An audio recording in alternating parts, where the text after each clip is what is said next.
ನಿಮ್ಮ ಮನೆಗೆ ರಾಷ್ಟ್ರೀಯ ನಾಯಕರು ಬಂದಿದ್ದರು, ಸಂಧಾನಕ್ಕೆ ಬಂದಿದ್ದರು. ಆ ಟೈಮ್ನಾಗ ಕೆಲವೊಂದಿಷ್ಟು ಚರ್ಚೆ ಆಯಿತು. ನಿಮಗೆ ಟಿಕೆಟ್ ಕೊಡ್ತೀನಿ ಅಂದರು, ನಿಮ್ಮ ಪುತ್ರ ಸಂಕಲ್ಪ ಶೆಟ್ಟರವ್ರಿಗೂ ಕೂಡ ಟಿಕೆಟ್ ಕೊಡ್ತೀನಿ ಅಂದರು. ಇವೆಲ್ಲ ಚರ್ಚೆ ಆಯಿತಾ ಮೇಡಮ್? ಚರ್ಚೆ ಆಯಿತು. ಸಂಕಲ್ಪ ಶೆಟ್ಟರ್ಗೇನು ಹೆಸರು ಹೇಳಿದ್ದಿಲ್ಲ ಅವರು. ಮೊದಲೇ ನಮ್ಮ ಸೊಸೆ ತೊಗೊಂಬಂದ್ರು.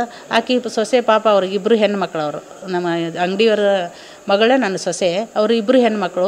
ಅವ್ರದ್ದೇ ಕಷ್ಟನ ಭಾಳ ಐತೆ ಮನೆಯಲ್ಲಿ. ಪಾಪ ಇಬ್ಬರೇ ಹೆಣ್ಮಕ್ಳು. ಎಲ್ಲ ಸಂಸ್ಥೆ ನೋಡ್ಕೋಬೇಕು, ಸ್ಕೂಲ್ ನೋಡ್ಕೋಬೇಕು, ಕಾಲೇಜ್ ನೋಡ್ಕೋಬೇಕು. ಮತ್ತು ಇಲ್ಲಿ ನಾವು ಸ್ಕೂಲ್ ತೆಗ್ದ್ವಿ. ಆಕೆ ಲೈಫಲ್ಲಿ ಸೆಟಲ್ ಆಗಬೇಕು. ಈಗ ಮನೆಯಲ್ಲಿ ಹೆಣ್ಮಕ್ಳನ್ನ ಹೊರಗೆ ಕಳಿಸಿ ಗಂಡು ಮಕ್ಕಳು ಮನೆಯಲ್ಲಿ ಇರಬೇಕಾ? ಯಾವ ಕಾರಣಕ್ಕೆ ಜಗದೀಶ್ ಶೆಟ್ಟರ್ನ ಮನೆಯಲ್ಲಿ ಕುಂಡ್ರಿಸ್ತಾರಂತ ನನಗೆ ಯೋಚನೆ. ಯಾಕಂದರೆ ಸೊಸೆ ಕೊಡ್ತೀನಿ, ಹೆಂಡತಿ ಕೊಡ್ತೀನಿ ಅಂತ ಅದೇ ಕೆಲಸ ಅವ್ರು ಮಾಡ್ಬೋದಿತ್ತಲ್ಲ. ಯಾವ ಕಾರಣಕ್ಕೆ ಜಗದೀಶ್ ಶೆಟ್ಟರ್ ಮನೆಯಲ್ಲಿ ಕುಂಡ್ರಿಸಾಕತ್ತಾರ? ಆ ಕಾರಣ ಹೇಳಿ ಮೇಡಮ್. ಈ ಕ್ಷಣಕ್ಕೂ ಇದೊಂದು ನಿಗೂಢ ಪ್ರಶ್ನೆ ಆಗಿದೆ. ಶೆಟ್ಟರವರು ಅದನ್ನೇ ಕೇಳ್ತಿದ್ದಾರೆ, ನನಗೆ ಯಾಕೆ ಟಿಕೆಟ್ ತಪ್ಸಾಕತ್ತೀರಿ? ಇದೇ ರೀಸನ್ ಒಂದೇ ಹೇಳ್ತಿದ್ದಾರೆ. ಯಾರೂ ಕೂಡ ಇದ್ರ ಬಗ್ಗೆ ಮಾತಾಡ್ತಿಲ್ಲ. ನೀವೇ ಕೇಳಿ, ಯಾರು ಟಿಕೆಟ್ ತಪ್ಸಿರಲ್ಲ. ನಮ್ಮ ಭಾರತೀಯ ಜನತಾ ಪಕ್ಷದ ಈಗೇನು ಈ ಚುನಾವಣೆ ಒಂದು ಕಮಿಟಿ ಐತಲ್ಲ ಟಿಕೆಟ್ ಕೊಡೋದು, ಅವ್ರನ್ನ ಕೇಳ್ರಿ ನೀವು. ಯಾಕೆ ಟಿಕೆಟ್ ತಪ್ಸಿದ್ರಿ? ಅವ್ರಿಗೆ ಕಾರಣ ಏನು? ನಿಮ್ಮ ಯೋಚನೆಗಳನ್ನೇನು? ಅವ್ರೇನು ಕೆಟ್ಟ ಮಾಡಿದ್ರಾ? ಅವ್ರೇನು ಭ್ರಷ್ಟರಿದ್ರಾ?